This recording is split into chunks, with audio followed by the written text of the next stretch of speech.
This is what I can only say, one of the most callous acts of violence I have seen in the 20 some odd years I've been a prosecutor.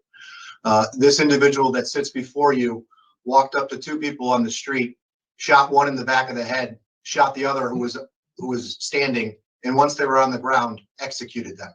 And I say executed because that's exactly what he did. He executed two human beings. He went in front of a judge and agreed to a 43-year sentence. And that was after several weeks of jury selection. That was an agreement. He chose to accept that. That agreement should be honored. What I point out to this panel is the following. I listened to Mr. Sosa sit before this panel and apologize, and I will say that he apologized profusely for causing the loss of these two lives. Now, I struggle with that. And the reason why I struggle with it is that I sit here at my desk with a 107-page document for a petition for a new trial that Mr. Sosa filed in his own handwriting. And what I'm going to read to you is what really doesn't sit well with me. And we are about to watch the parole hearing for a man who killed, who executed two men all the way back in 1997. Now, he was given a 43-year sentence, a flat sentence, which he is meant to serve fully, but because of an act passed in Connecticut that deems anyone under the age of 21, yes, I said 21, not 18, 21, they say that their brains weren't fully developed and that they have a constitutional right to have a rehearing. And that's why we are here today. Now, we are going to hear from the victims. We're going to hear from the DA. All of them leave epic mic drops. And the DA is going to call this man out on one of the biggest lies that we have caught during one of these parole hearings. He's caught actually in many lies. They are all pointed out. So it is definitely going to be a challenge for his defense attorney to try to overcome that. Now, he opens up with about a 25-minute long opening statement. I'm not going to have you watch that full 25 minutes. It's brutal listening to him read out slowly, one by one, these words. But I do think it's important for you to understand that it does seem that he thought it through. He wrote it out in different phases. Phase one, he starts by apologizing. He mentions all the victims that he apologizes to. It does seem thoughtful and thorough. Phase two, he talks about his personal circumstances, how his mother died when he was only 4, how his father abused him. And it does seem, by all accounts, very tragic what he had to go through. Phase 3, he talks about what he plans on what he accomplished in prison. And phase 4, he talks about what he plans to do when he gets out of prison. Now, again, I'm going to fast forward that except for a few parts, but keep that in mind that I fast forwarded it. And let me know in the comment section if you prefer I don't fast forward it. Now, I'll unpack it with the details that Lady Holly found of this hearing at the end. With that, let's jump in. My name is Andre Sosa, and my email number is 260589. Thank you. This is a public hearing in accordance with Chapter 14, Freedom of Information Act, Connecticut General Statute 1-200, which applies to procedure. Mr. Sosa, if you have any questions concerning the above, please bring your questions to the attention of the panel at this time. Again, this is a public hearing. Mr. Sosa, do you have any questions? No, ma'am. And are you willing to proceed with the hearing? Yes. Thank you. So as previously indicated, this is a Public Act 23-169 hearing. It's being conducted in consideration of the parole application for Andre Sosa, main number 260589. Mr. Sosa is serving a sentence of 43 years flat, with no probation to follow for 2 counts of murder and weapon in a correctional institution. There is victim input in this case. There is also an offender accountability plan in place that has been reviewed and shows that he has completed programming such as alternative violence, therapy, Start Now, Tier 1, Thinking for a Change, Voices, Good Intentions, Bad Choices, People Empowering People, Thresholds, Anger Management, Tier 2, Commitment to Change, Beyond Fear, and the Lifers Group. And he also currently maintains a job assignment. Utilizing the statewide collaborative offender risk evaluation system, the offender's overall score on the RT falls within the moderate range for recidivism. Mr. Sosa, at this time, it's now your opportunity to express to the board why you believe you should be granted parole, and you may begin. So I should read the statement.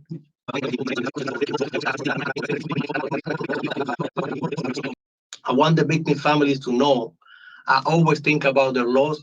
In my last 27 years of incarceration, since the age of 18 years old, I have plenty of time to think and learn about the loss, pain, and suffering my action had caused. I wish I can take it back, I really do. In many occasions, I had and still pray for the soul of Charlie and Lito, asking God for them to be at peace and for their forgiveness. I apologize to the victim family for their loss, pain, and suffering. I hope the victim family one day can find it in their heart to forgive me. I understand that if they don't do it, since it is a process that can take a lifetime.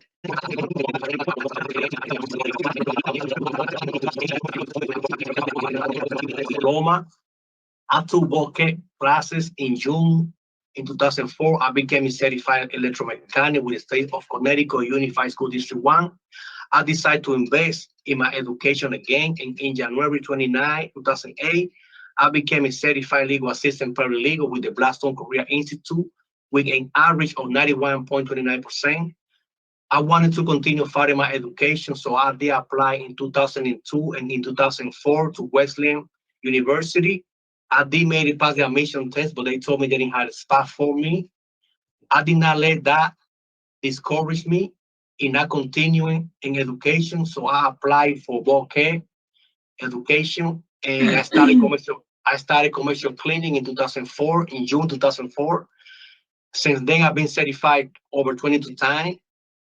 Today, my education needs score stated by DOC is 2B from a 5, the lowest an inmate can have without college or university completion. I taught and teach myself how to read and write English. During my incarceration, I did author a children's book titled The Ghost Town. I knew I was having problems with the trauma I experienced in my life and with my anger. So I took psychotherapeutic treatment and programs to help me cope with it, such as the ABP program, basic and advanced. I made the decision to get drug treatment by attending substance abuse relapse prevention program, Tier 1 and Tier 2. You can get into know your medication, education, seeking safety, a treatment manual for PTSD, and substance abuse program, ARCO AA, and connected behavior therapy, CBT. And by taking people, empowering people, I learned about post-incarceration syndrome.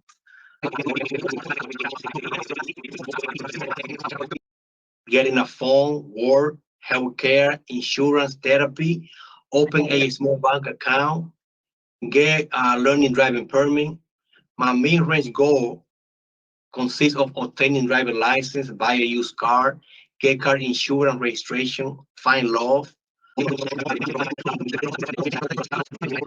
From me, about me, who I have become through the years, and give me a chance at life in the free outside world. Thank you for your time. Okay, thank you, Mr. Sosa, for your statement. We did receive that statement in advance, so we had reviewed that. In addition, we've reviewed all of your case file from the police report, sentencing transcript, your records throughout your incarceration, as well as correspondence from Attorney O'Brien and Dr. Hall, although it had some inaccuracies and an opinion that I certainly wouldn't agree with. We're very well versed in your case, and we're prepared to ask you some questions. When we're done with our questions, we'll hear from the Office of Victim Services, any victim input that they have, followed by a statement from the state's attorney and your own attorney. Then we'll deliberate and give you our decision. Okay? Thank you. We'll begin with my colleague, Ms. Berry. Thank you, Madam Chair. So again, Mr. Sosa, thank you for that opening statement. It was quite lengthy, but you did cover a tremendous amount of ground. So we appreciate your preparing for the hearing. Let's talk a little bit about the offense and your mentality back when, okay? So ma'am. one, our records indicate that you had already been convicted of a possession of a weapon in New York. Is that right? Yes, ma'am. And At the so age of 16. were you under supervision for New York at the time that you were in Connecticut? Yes, ma'am. Okay. And so why did you go and acquire another firearm? That time I was involved in selling drugs and we needed protection. Okay. All right. So you had this firearm on you, and so as my records are correct, it was almost midnight, around 11 o'clock, 11:51 at night. What happened? I was on my way. We was there with the trap, what they call the trap house. I went down to meet with Luis Colon in O Street. On my way there, I had an encounter with the victims, and I told them that I was going down that way to see Luis Colon. They told me, let's go this way, and they walked me to what I believe is Clash Street, which it was very dark and things of that nature. I got scared and panicked, thought they was going to harm me by me reading the corporal body language. So I pulled out my firearm and shot them. Okay, but that doesn't sound like what the official documents say. Why were you with these victims in the first place? What was the purpose? I was not with them at that time. I happened to meet with them, and I knew them from around the area. I used to provide narcotics to the building. Yeah, to the building. Man super, Mr. Luis Colon, and that was the only relationship I had around them. Besides one of them that I knew from New York, I met him when we was in Rikers Island, and that would be Arcadio Charlie, Wait, Arcadio Rivera. so Mr. Sosa, I'm sorry. You told the parole officer when you were interviewed in preparation for today's hearing that you said one of the victims were involved with the robbery. No? Yes. That was not right this there. Was not retaliatory? No, man. That was not retaliatory. I told her that we was robbed before, and they didn't rob me personally. They robbed who was my boss, Kelvin, my friend, brother, and cousin. And from that day, we had acquired weapon to protect ourselves. And that's what I told her. So you followed people into a dark alley that you had some kind of history with. Why? It doesn't make sense. I don't really call it a history because they didn't rob me. They didn't rob me personally. I didn't know it was really them that robbed these people. Mm-hmm. Means, and that it was in an alley, it was a street. Okay, it was a street. But Yes, you're ma'am. saying to me, like, I don't understand what these two people would have to talk to you about in the dark that they couldn't talk to you about when they saw you. Like, the story doesn't make any sense.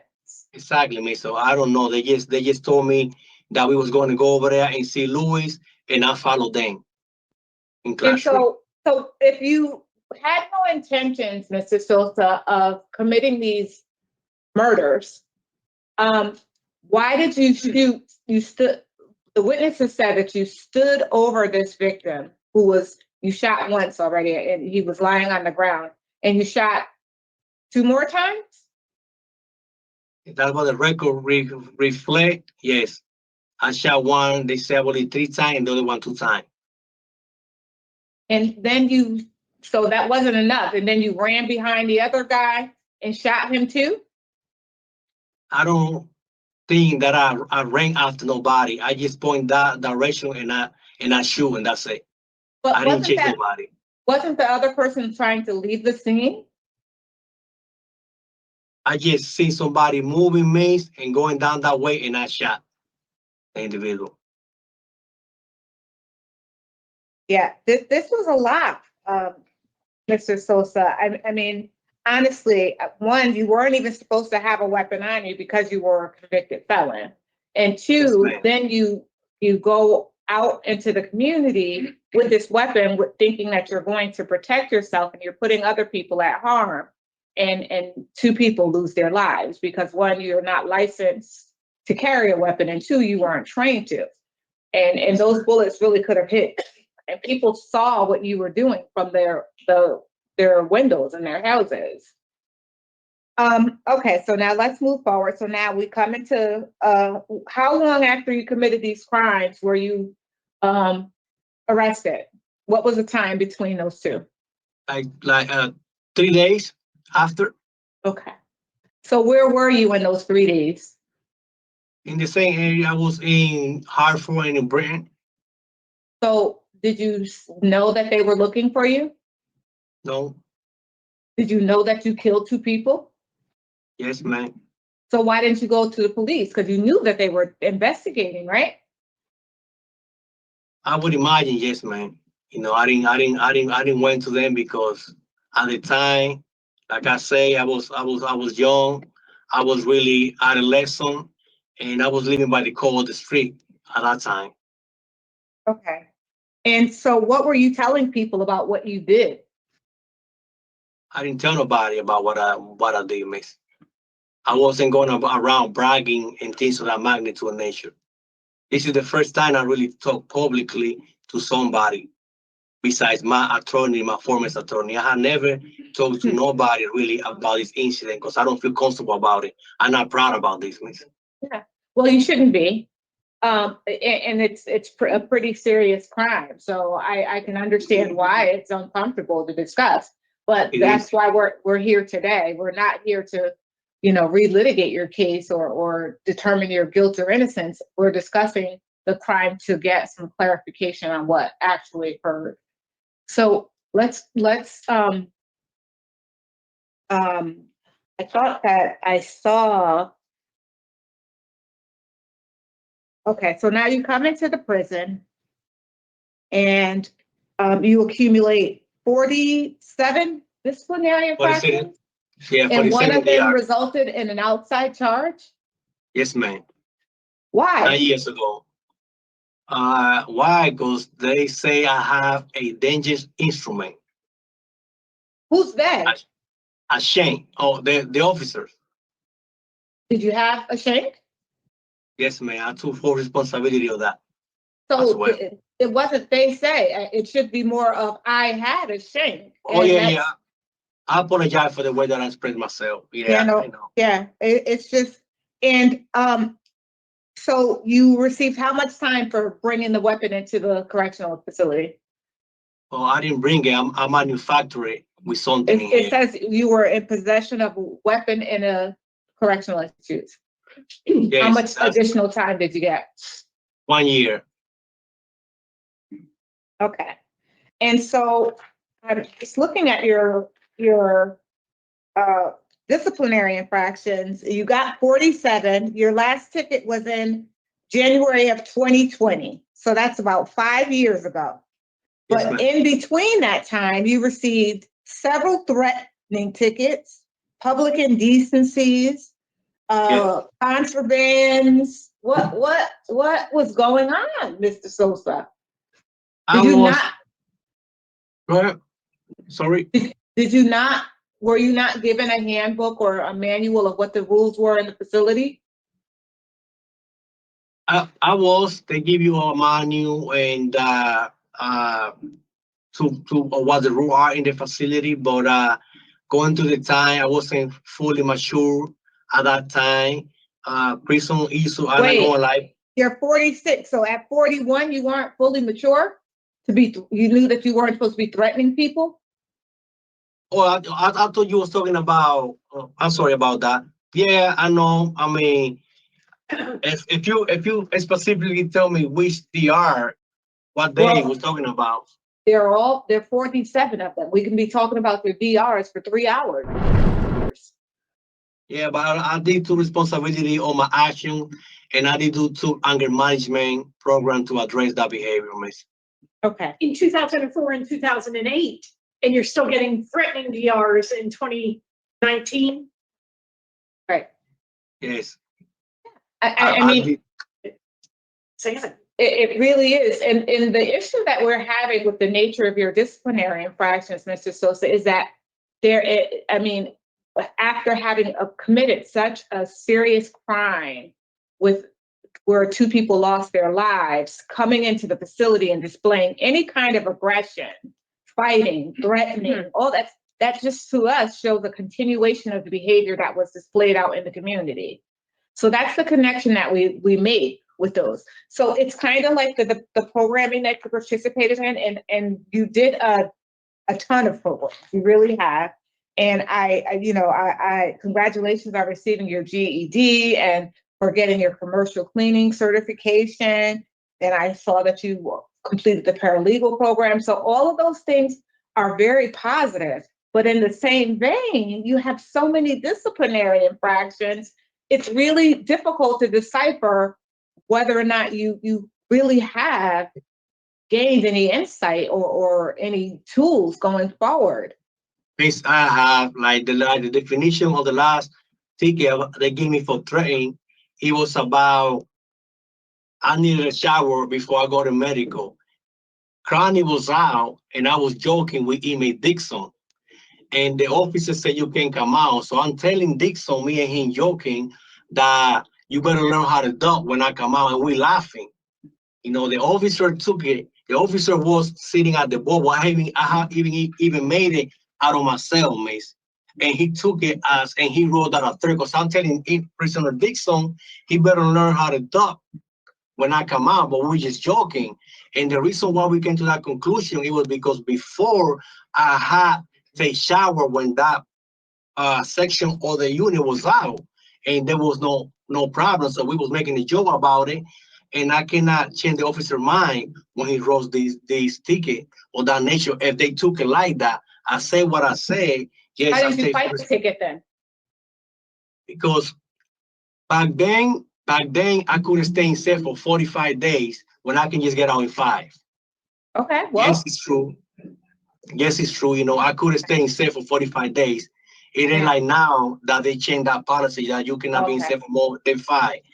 I couldn't stay there. And I know, you know what? Most likely these tickets you don't be in DOC. What is threat and safety and security, you will say. Okay. You know, so Okay. I decided to get out of there in 5 days easier. Okay. I'm sorry for that. Okay. So what about the public indecency disciplinary infractions? Yes, that is no behavior. The officer within the last one, I know I got 11. You know, I take full responsibility for that. I check myself about that. That's not a way to go about it. I don't feel proud about that behavior. That I even checked a criminology book to see if something was wrong with me, which it came out to be negative about that. I did contact Miss Jocelyn Cruz, who used to be the person in charge of treating sexual offender. She asked to see if I needed any type of programs or things like that and relate to this nature. She said that I don't qualify. That Okay. It's not about qualifying, sir. It's not about it's the behavior. Why would you be doing this when you know that in front of people? If it's a public indecency, that means that people can see what you're doing. Well, I was inside my cell when the officer passed by and things of that nature. They can see you. You are trash.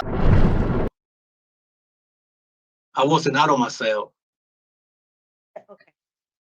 So let's it's just it's very difficult, Mr. Sosa, to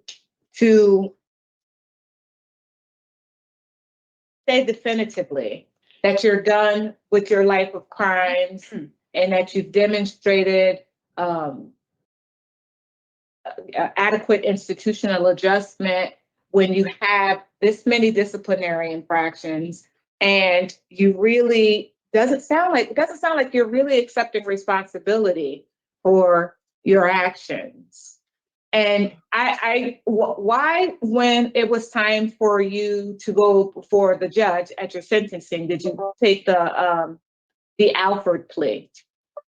Well, under my attorney advice, I took the Alford plea, and that's also why the PSI also stated that under my attorney advice, he told me not just to stay quiet. Today, the first time I talked publicly about this incident, miss. And so I appreciate your apology to the victims and your opening statement. What information do you think you could provide them with that would make them feel comfortable with you returning to the community? That I am a changed person, I am a changed person, means I am very sorry of the kind of life I was living out there before and what my action had caused to the loss and in the community. Guys, I really regret that every day. I really regret that every day, miss. With all my heart. So you changed 5 years ago? And you've been down for 27 and a half years almost? 27 years, miss, yes. And it took you 22 years to change? It took me 22 years not to cause no more disciplinary report. But I had changed in between the lines, as you can see. I really can't. That's why I'm asking you what information you could offer, because it's really difficult to gauge your change, sir, based on your behavior in the facility. You understand what I'm saying? I mean, I'm happy that you feel as if you changed, and I really do hope that transitions, out when you're released from the facility, because you don't have a life sentence. You will be getting out at some point. But I'm just not sure that you've demonstrated enough change that would warrant your being released early. I believe I have, man. I believe I had changed. And I mean, like, as you can see, I don't catch a disciplinary ticket for the last 5 years. Well, for someone is that's your age, Mr. Sosa, I really would have liked to see that change happen a little earlier for you. And then not only a little earlier, but consistent change. Like, you knew when you got your first public indecency that you weren't supposed to be doing that, and yet you continue to receive more and more, and then the threats and I think that you really did know what you were doing, and that what you were doing was wrong, but you couldn't stop yourself. One of the things that also helped me in everything, besides also maturing, I started taking the side medications. And since I started taking that side medication, my behavior did improve when it comes to that as well. Okay, I'm all set, Madam Chair. Thank you. Thank you, Ms. Turner. Mr. Sosa, do you have a problem with alcohol? I used to drink, yes. I used to drink a lot, miss. I used to engage in drinking. So I was a youth, I was young, and that was part of my daily activity, just to drink socially with individuals. Yes, ma'am. But you also suffered consequences. You had blackouts. Yes, at a younger age, yeah, I have blacked out, throw up, things of that nature. Uh-huh. Do you consider alcohol a problem for you? Yes, I consider alcohol a problem for me and in general as well. That's why I go to AA. I go to AA for many years. I go to AA. I've been going to AA consistently, on and on. Or recently, I did lead the meeting that week, and the title was "Being True to Yourself." There was even, excuse me. Okay. There was even. So you completed the Tier 2 program. That was in 2004 at McDougall. Yes, I did Tier 1 and Tier 2, yeah. But you did Tier 1 in 2009, which is really odd that you would do Tier 2 and then later on, 5 years later, do Tier 1. Yes, ma'am. I don't have control. Sorry. Go ahead. Why? I'm trying to understand why. Well, I don't got control over that. They put you on a list on your OAP, And if they're gonna start tier 2 because of the counselor that is running it, then you go to tier 2. If they're gonna start tier 1 after that, then you do tier 1. They don't really do it chronologically. I would love for them to do. Okay, we've all been doing this long enough. That explanation doesn't fly. Mace, Because if you continue to have a problem after tier 2, they put you in tier 4, not in a lower level tier program. But my point is that after you completed tier 2 and then tier 1, you went on to get a Pruno ticket. Why? If you are an alcoholic or were an alcoholic, you are an alcoholic today. Were you making it? yes, I had some of that. Yes, Okay. and that's when I started to going back to AA. Why would you choose to make Pruno in the prison? To drink. No. Okay, well, sometimes we hear people make it to sell it so they can get commissary and, exchange things with other offenders. So it's a reasonable question for me to ask. Yeah, so, but I wouldn't want to lie to you. So Okay. I'll tell you I'll tell you the Okay. truth. I have 2 little Do you jobs. share it with others? Sometimes, yeah. Okay. Yes, So I do that. you know that many people there in the facility are struggling with an addiction. Yes, ma'am. They're working on their own recovery because you sit Yes, in ma'am. meetings with them. But And you would choose to undercut the recovery of other people by producing Pruno in the facility and then distributing it. I have a problem with that because, you're jeopardizing other people's recovery with your selfish decision to produce an illegal substance to get high in prison. that was the old me, Mace. I don't really like the last one that I had. That was just for my personal use. I just don't appreciate how the distinction you're trying to make. But, so you have a 5-year point that you sent us a picture of. Yes, What ma'am. 5-year period does that cover? That covered my 5 year of being ticket free. No, it's a Without NA drinking. coin. Yes, It's yes, an the AA coin. Right, so what 5-year period did that 5 years represent? What year, from what year to what year? That covered from like the year 2020. What was the start year of the 5? What was your sober date? I don't remember the day. I can only remember the year, Miss. 2020. You are trash. I don't know.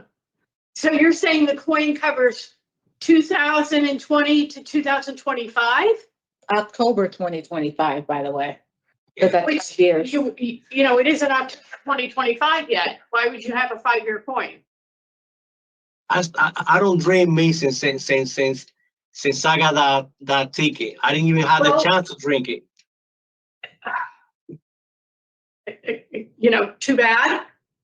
The point is that, we're looking for growth and development and behavior change.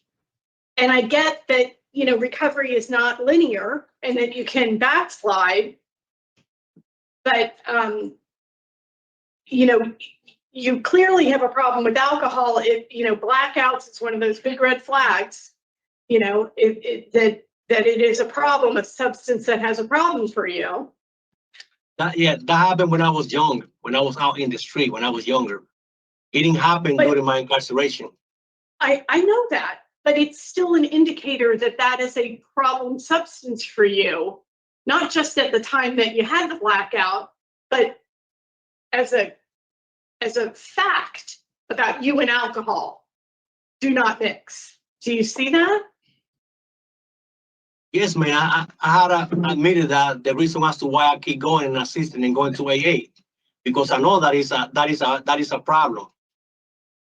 Well, I hope you'll stay committed to your recovery because it'll be hard to achieve anything by way of stability and success in the community if you do decide to drink. No, I'm not really for that. So you indicated that you had some fear of the victims in your case, and that you feared them, and that is why you shot at them. Is that? Yes, ma'am. I thought it was gonna do something to me. Okay.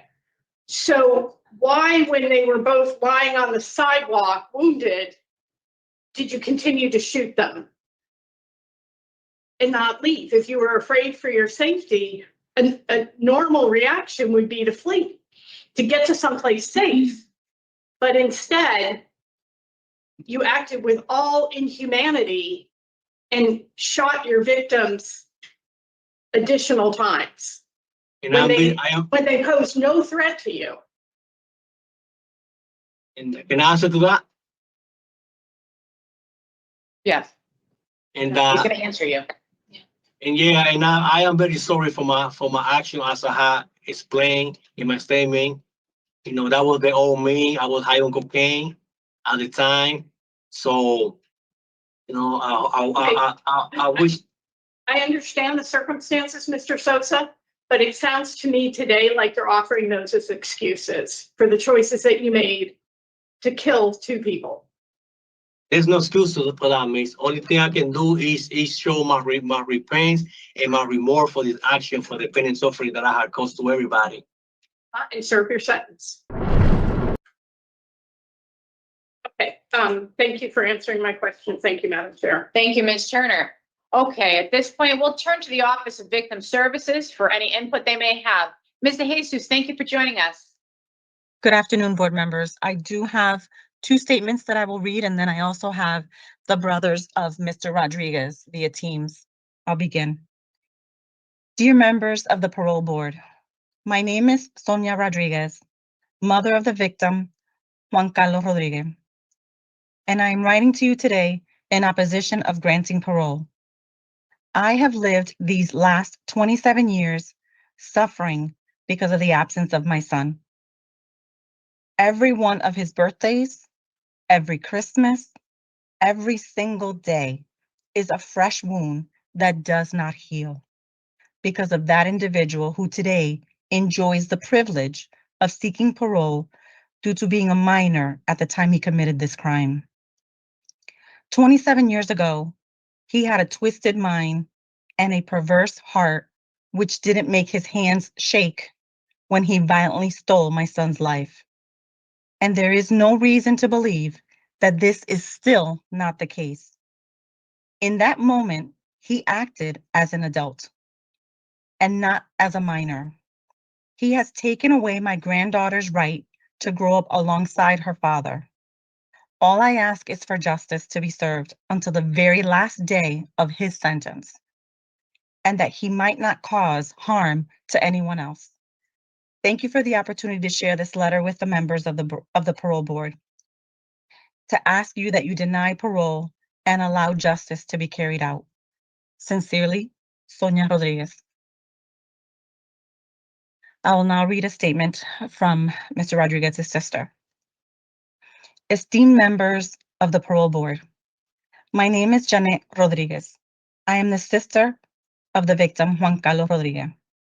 I urge you sincerely to deny any appeal made on behalf of this murderer for early release. On the day when this individual chose to commit this crime and take my brother's life, along with that of another human being, he did not demonstrate any remorse or hesitation. He made the decision in full recognition of the horror and pain he was causing, thinking not like a minor, but like a grown man taking the lives of others, without a thought to the victims and those they left behind. Juan Carlos was a son, a brother, an uncle, and was going to be a father and a grandfather one day. His daughter Carla came into this world a mere 3 months after the death of her father, without ever having the opportunity to know him, to grow with him, and be cared for by him. We still suffer the loss of my brother's life every single day. Every special occasion is marked by a painful absence. When I became a mother of 3 beautiful children, I was overjoyed that I had my brothers and my parents to see them grow and to love and care for them. But my children missed out on the chance to know the incredible person that Juan Carlos was. Nothing can ever make up for that. This individual, who now expects to be granted freedom and leniency, still has the privilege of waking up every day to a future, to breathe fresh air, to live a life like the one he senselessly robbed of my brother of. His sentence left him without the possibility of parole, not only because of the brutality of his crime, but because of the evil in his heart that would harm another family like ours if given the chance. His sentence should stand in order for justice to be served and to prevent more pain like the pain our family has gone through every day for the last 27 years. Please, I ask that you do not allow the risk of another person's life to be taken and another family to be shattered by showing undeserved clemency to this individual. I ask that his appeal be denied and that he serve every day of his sentence. Thank you for the opportunity to speak today. Sincerely, Janet Rodriguez. I will now ask Mr. Rodriguez's brothers to unmute and one at a time speak, and you may address the board. And I am to remind you that you are to address the board only. You may begin.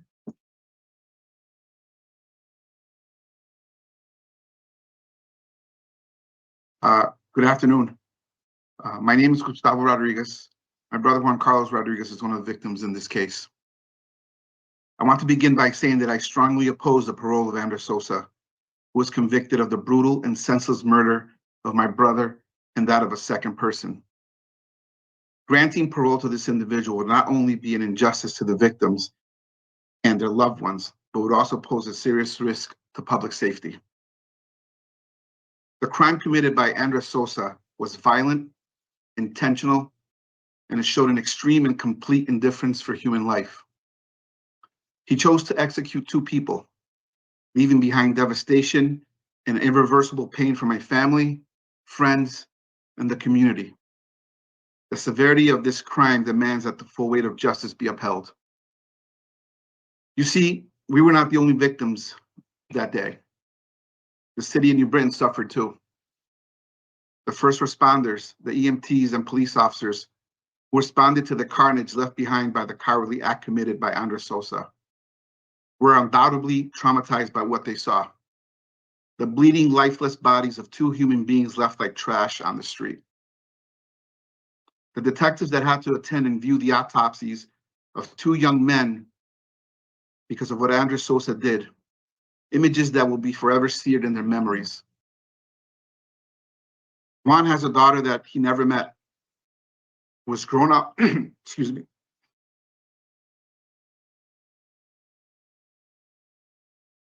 without knowing the love and affection of a father. Beyond the nature of the crime itself, there's no assurance that Andres Sosa has been rehabilitated or no longer poses a threat to society. The consequences of such a heinous act should not be diminished by an early release. To grant parole undermines the seriousness of this offense, and it sends a troubling message that such acts can be forgiven with time rather than met with the full measure of accountability they deserve. Deterrence is the cornerstone of our criminal and correctional justice systems. Incarceration is not only meant to be a punishment, but as a means of rehabilitation. Releasing Andres Sosa early would do the opposite. Andres Sosa's conviction was not the result of a trial. He admitted his guilt and pled guilty in return for the sentence he received, which he agreed to serve, but is not completed. Moreover, Andre Sosa's incarceration has not affected his willingness to engage in criminal behavior. According to public judicial records, he was convicted in 2016 of possessing a weapon in a correctional institution, hardly the actions of an individual deserving of being paroled. It shows that his willingness to commit violence and hurt others has not waned while he's been incarcerated. Andre Sosa intentionally and deliberately executed 2 people in cold blood. He chose to point a gun at 2 human beings. He fired the gun knowing that he was killing Juan. He shot Juan in the head from behind. Gunshot wounds to the head are incompatible to life, and Andre Sosa knew this. Juan still had his hands in his pockets when the first responders arrived. Juan was only 20 years old when Andre Sosa executed him. His carefully crafted statement rings hollow.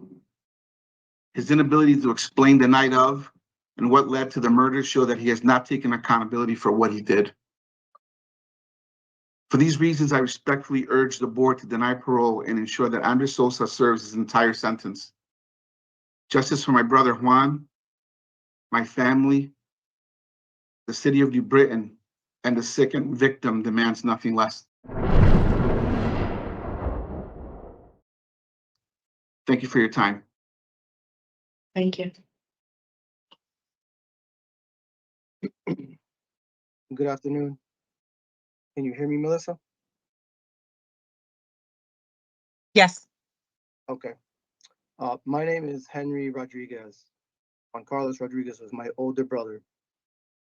Before I continue, I'd like to thank the Victim Advocate Office for their genuine display of care and compassion with my family, and especially my mother, then and now.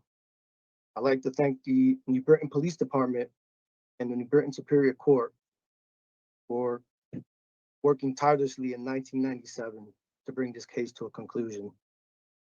A lot has happened since 1997. Shortly after my brother's death, I graduated high school. I went on to serve this country in the military. Since then, I've dedicated and devoted 2 decades of my life in law enforcement. I'm married and I have children. I've even graduated college, something Juan Carlos would have been very proud of. I have achieved all of this while carrying the burden of my brother's death. I highlight these events in my life because I like the board members to know that as an adult now, I struggle every day with the loss of my brother. A part of me surely died with Juan Carlos. So much has not happened because his life was callously taken away, left for dead on a cold sidewalk. For instance, Juan Carlos was not there for any of my graduations. He was not home when I arrived from the military. And his chair was empty at my wedding. But he was never able to hold my children, and Juan Carlos' absence weighs heavily on my soul. Conversely, Juan Carlos' right to be a father was stripped away. He died on a cold sidewalk, knowing he would never see his child. Juan Carlos was never able to look into his daughter's eyes. He could not sing her to sleep and never had the chance to see her grow up like most fathers should. No more birthdays, no more Thanksgivings, and no more Christmases will ever be the same. In my life, even in my happiest moments, there's a void that will never be filled. As an adult, I struggle when I feel I'm forgetting his face, his smile, and his big blue eyes. I often close my eyes to remember him because the little boy in me misses Juan Carlos.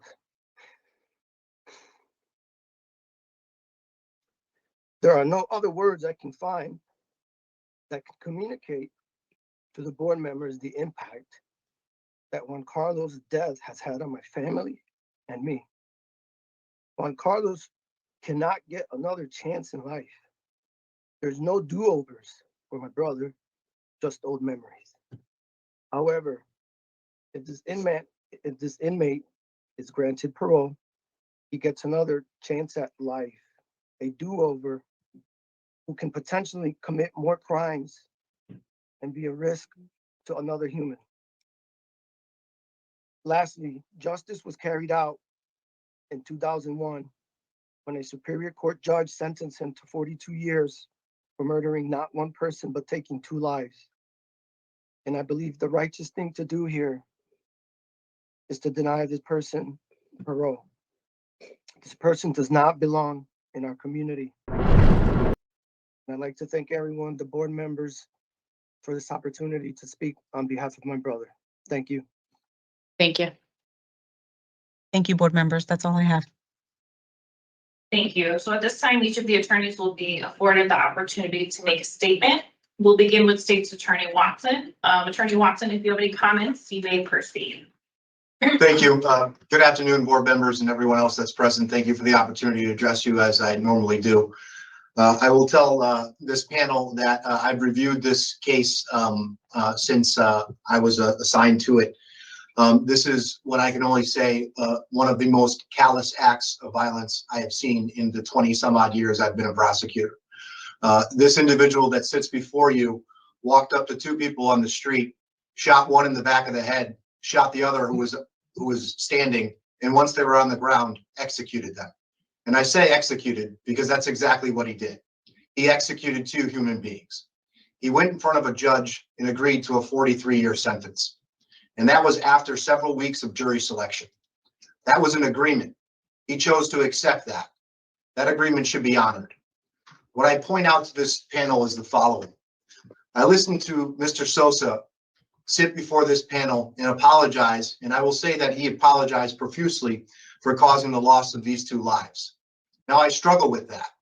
And the reason why I struggle with it is that I sit here at my desk with a 107-page document for a petition for a new trial that Mr. Sosa filed in his own handwriting. And what I'm going to read to you is what really doesn't sit well with me. In his petition to a new trial, he states the following. In January of '98, petitioner was arrested in connection with a November 15, 1997 shooting, approximately 11:54 p.m. on Clark Street, New Britain. This was a shooting of Juan Carlos Little Rodriguez and Arcadio Charlie Ace Rivera. Since day one, petitioner has consistently maintained his innocence. So he sits before you today and tells you that he's sorry for committing this violent act. And he files a petition for a new trial dated on his own signature on June 30th of 2024 and says he didn't do it. I don't have anything else to say.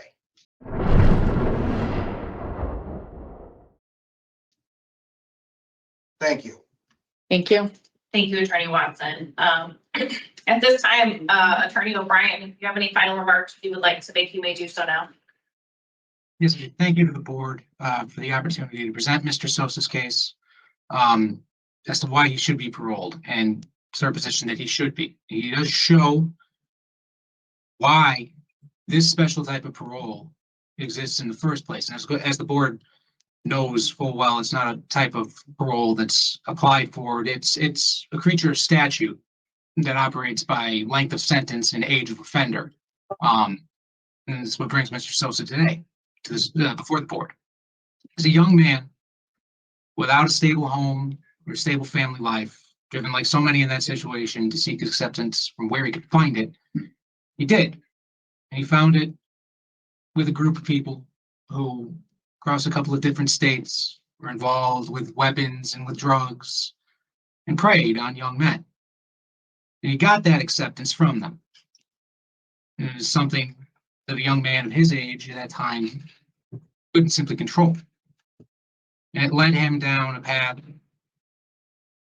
straight to maybe the worst decision any person could ever make. And the worst act that anyone could ever do. He did it twice. Anger, immaturity, defiance continued to plague the beginning of his incarceration. He'd get tickets, he'd get into trouble. He would not accept responsibility for his own role in getting here. He was not the man who began his statement today with sincere expressions of remorse for what he did. Becoming that man, this man, took time. As the board well knows, that's the point of these hearings. The point of the statutes passed in 2015 and 2023, creating this kind of parole, to ask these questions. Some monster versus someone who's little more than a child who can change. Because one of those two people is salvageable. And Andres has proven through his submissions and statements here today that he is the latter, that he has salvaged his life. He has worked hard and has continued to work hard and knows that that work is ongoing until the day he dies. You can see it clearly in his records. You can see it in a dramatic rise in completed programming in education. I believe he had said earlier, I wrote this down, about applications to Wesleyan in 2002 and 2004. Those are 2022 and 2024.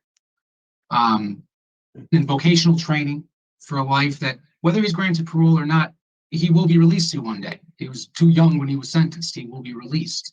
He's recognized that and engaged in that training.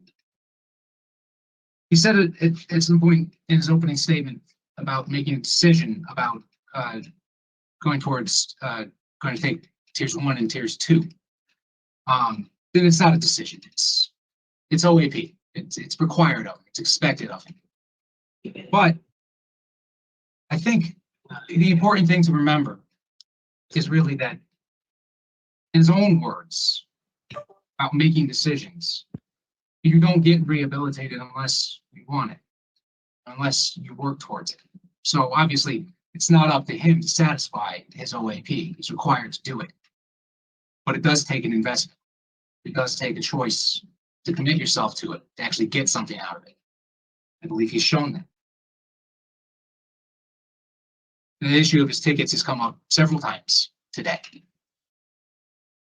As I said earlier, it takes time. It's a process. It's an ongoing process. The fact that there's been nothing in the last 5 years is indicative of that process. Maybe finally taking hold, maybe later in his life, but taking hold and meaning something, most importantly perhaps to him. Even though he didn't have a good support system to keep him from walking down the path that led him right to this seat, he's developed one. You have letters from several of those individuals in the submission that we've offered. Multiple letters of support. We've interviewed his sister, Betsy, who will support him on the release. Letters from his aunt and uncle who own property in New York and where he was born in the Dominican. As for his re-entry plan, it's realistic and it's mature. He knows he can't do it alone. He's asking if he is allowed to stay in the country, to stay in New York with his sister. Nevertheless, he has an immigration detainer. It's entirely possible that if released, again, to parole or eventually one day that he would be removed from the country. He has developed relationships with his family and has a support system in the Dominican as well. Relationships, these plans, his focus on education, his focus on work, drop in tickets over time. Ultimately, the attitudes, the outlooks that he's expressed today demonstrate what this process is looking for. It's maturity. Maturity to change yourself, maturity to conduct yourself in the laws of society. So with all that in mind, we submit that continued incarceration is no longer necessary. It's a request that the board find that Andres be paroled. Thank you. Thanks, Attorney Brian. Madam Chair? Yeah. Okay, thank you. At this point, Mr. Sosa, the panel will enter into deliberation to discuss your case, and we'll come back to you shortly with our decision. Do you see the point that Attorney Watson was? I do. Okay. All right. Yeah, we'll begin with you. Madam Chair, I'm looking over this 117-page document that was submitted by Mr. Sosa. And it is dated December 31st, 2024 is when it was actually filed.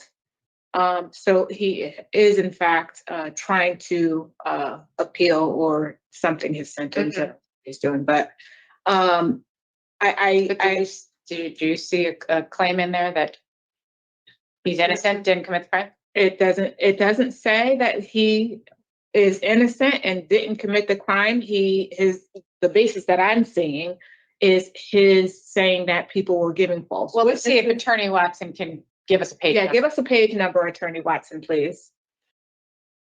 Turn to page 2 of his filing. At the bottom of the page, it begins paragraph number 2. Turn to the top of page 3, and it says, since day one, petitioner has consistently maintained his innocence. Page 2. In January 1998, petitioner was arrested in connection with the November 15, 1997, approximately 11:54 shooting of the 2 people. Since day one, petitioner has consistently maintained his innocence. Okay, thank you. So far. Yeah, I don't know. It's a no for me. Process. Okay, it's a no for you. It Yes. Okay. The disciplinary infractions and the nature of the crime alone was already very concerning prior to even learning about this petition. So I would add victim input as well as a reason, but it's a denial. Okay. Yeah, I want to thank the victims for their statements. They gave very eloquent statements, really and I were. really do appreciate the input. Ms. Turner. I can't see my way clear.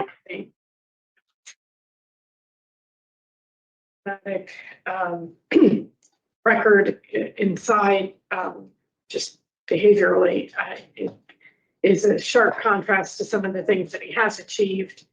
And as State's Attorney pointed out, the nature of this basically being an execution is so disturbing that I know that he, Mr. Sosa, indicated he agrees with the sentence, and he accepted it. And But that's clearly not the case if he's looking for a new trial. well, he accepted it at the time. Oh. He didn't take it to trial. So Got it. Yeah, very troubling. I don't know how you express remorse. Come here and say you're sorry for the things that you did when you have a petition in court saying that you didn't do it. But for me, the disciplinary reports, after taking the programs that we look for offenders to take it. and to address the underlying issues. Well, that right, are right. Discipline. Yeah, I mean, there really just is no way that we could find a way to grant. I guess the real issue is with 16 years remaining, do we rehear the case? I'm not interested in rehearing the case. I share the same sentiment.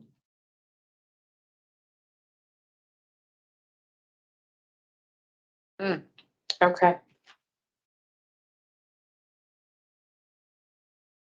You want to propose something? No, I mean, I was thinking a minimum of 5 years, but so he would be 10 years away from his last disciplinary report, but I don't know that it will change much in light of the new information that we have.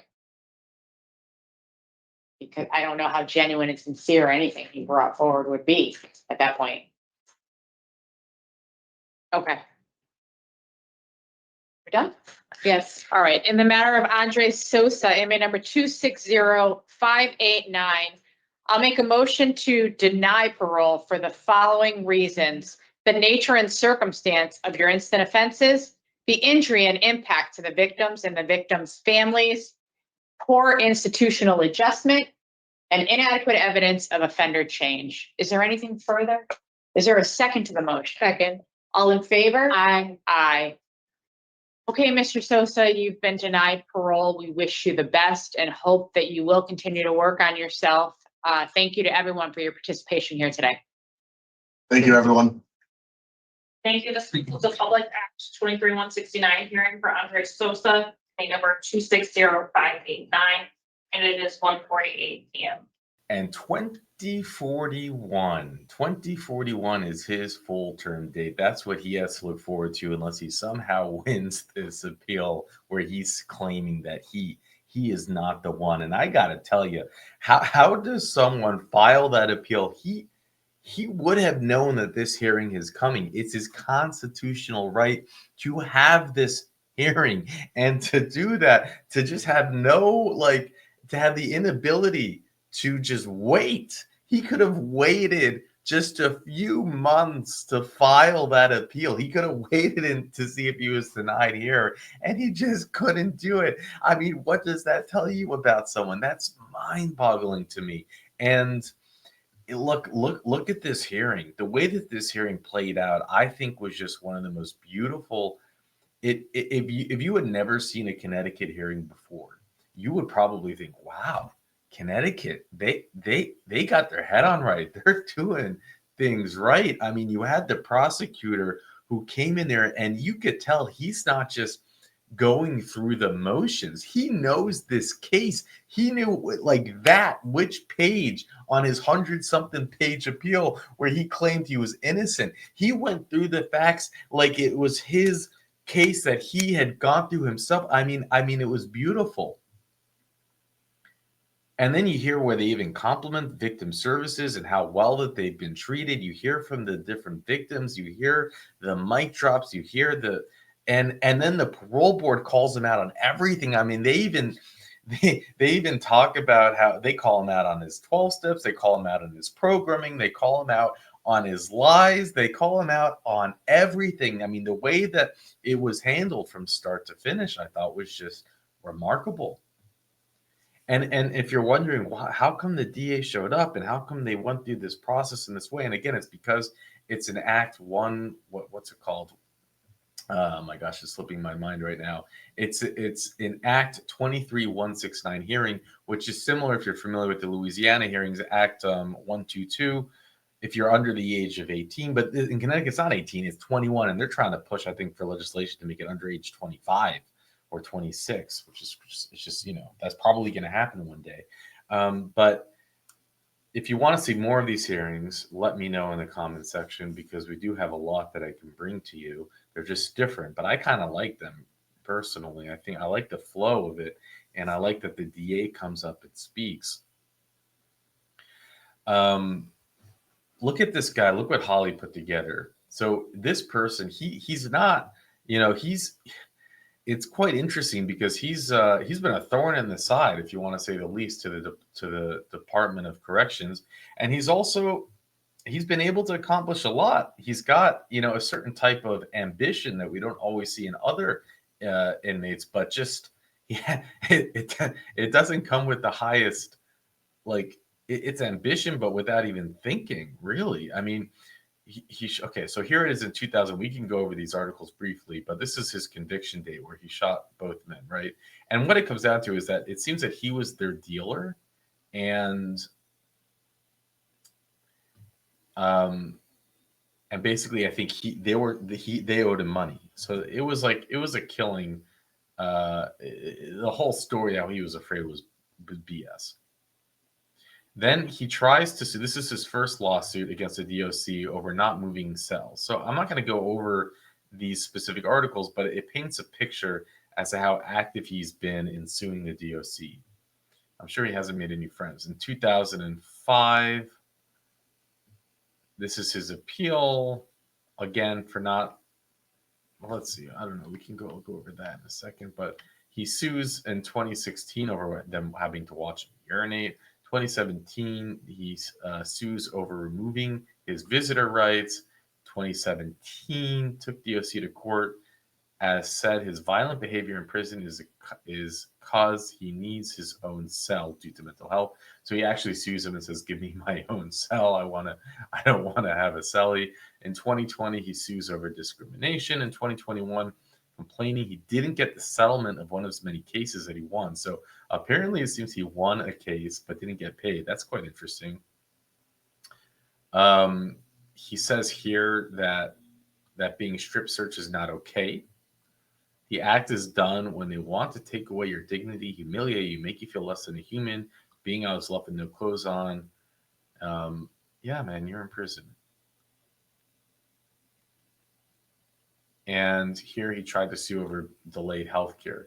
Now, we don't have that 120 whatever appeal document. That's because it was just filed. We don't get the documents until they're decided on. So that's why we can't go over that document with you.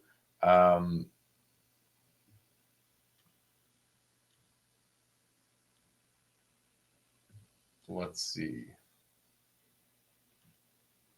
I don't. I don't know if we have anything about the actual crime. I don't think we do. So except for this article here. So we can just this takes you back to when it happens in the Hartford Courant. The grieving families of his two victims filled the courtroom benches Thursday, but convicted murderer Andres Sosa had no family to hear the judge sentenced him to 42 years in prison in 1997. That is sad. Can you imagine? And he did talk about how he didn't have family, and that's sad. That is sad. But again, it's like, why are you killing two men in cold blood when they owe you money? It's the dumbest. These criminals are just like, I can never understand it. You could try to explain, well, if you don't, no, it doesn't make sense. You're going to go to prison. How does that make, you're not going to ever make your return on investment. You go in there with a buddy and rough them up a little bit, put the fear of God in them, but shoot them. Oh yeah, that makes sense. You're really going to get your money back that way. He has no family to hear. The judge sentenced him to 42 years. Sosa, 22, was dressed in blue striped shirt and new khaki slacks that partially covered his leg manacles.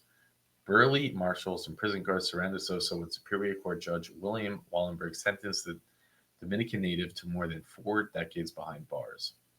I hope he rots in hell. Jessica, who's 17, said one of the men who killed her brother, who was just 17 years old.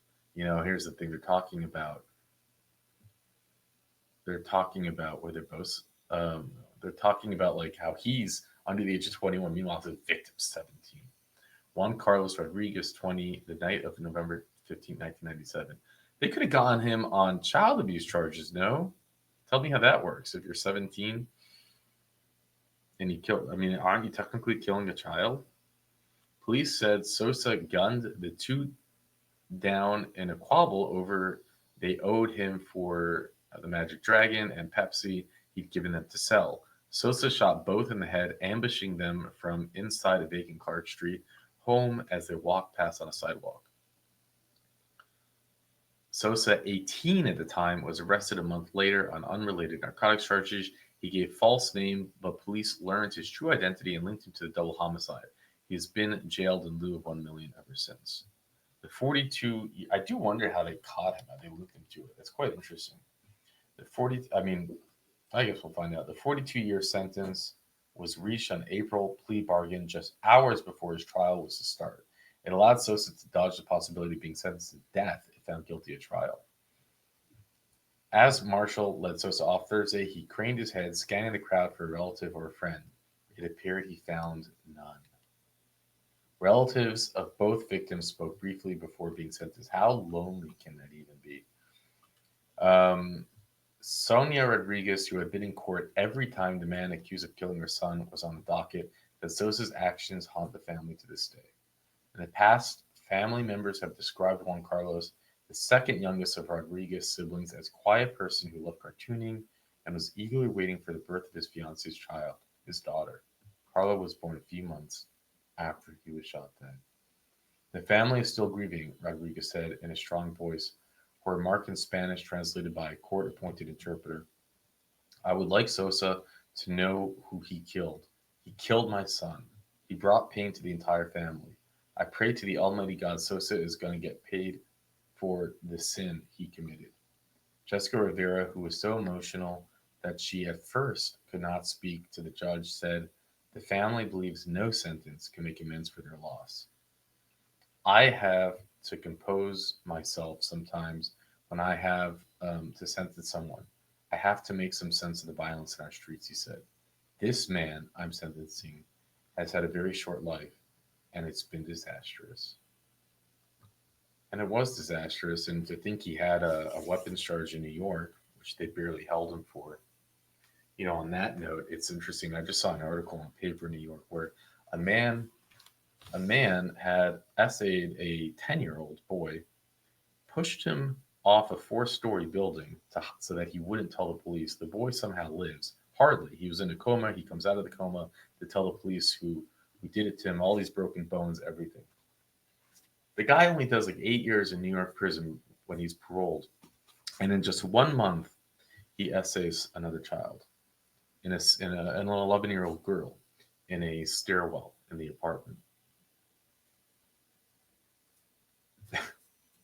Imagine that parole hearing if we could have covered it. I don't know if it's possible to FOIA it, how that works. New York is like the worst laws when it comes to, they don't want anyone in courtrooms. It's a joke. I have no doubt he was considered a low risk on the static 9-9 risk score. But it's like these parole boards that are the last line of defense, and so often we see them make mistakes. In this case, I mean, this guy, it's just the criminal mind. He couldn't help himself but lie. Lies that would be found out, decisions that are just horrible. I mean, a horrible prison record with all those write-ups. I mean, to go 5 years, yeah, that is good, but that wouldn't be enough. It's just the coin he got. I wonder how he got his hands on that, being sober for 5 years, and and it's like, well, the math isn't mathing up. How did he get it? I really would like to know what strings he pulled to get that sober coin. And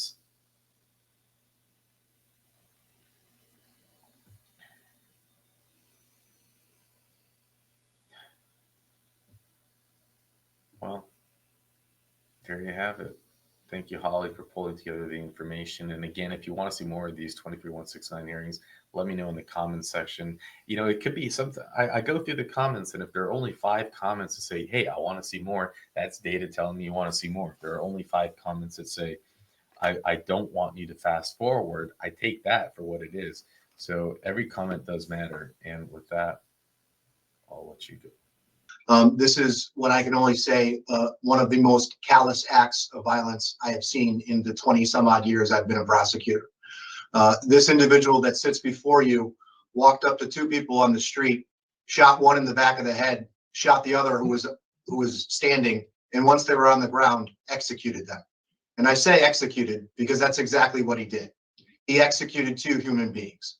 He went in front of a judge and agreed to a 43-year sentence. And that was after several weeks of jury selection. That was an agreement. He chose to accept that. That agreement should be honored. His carefully crafted statement rings hollow.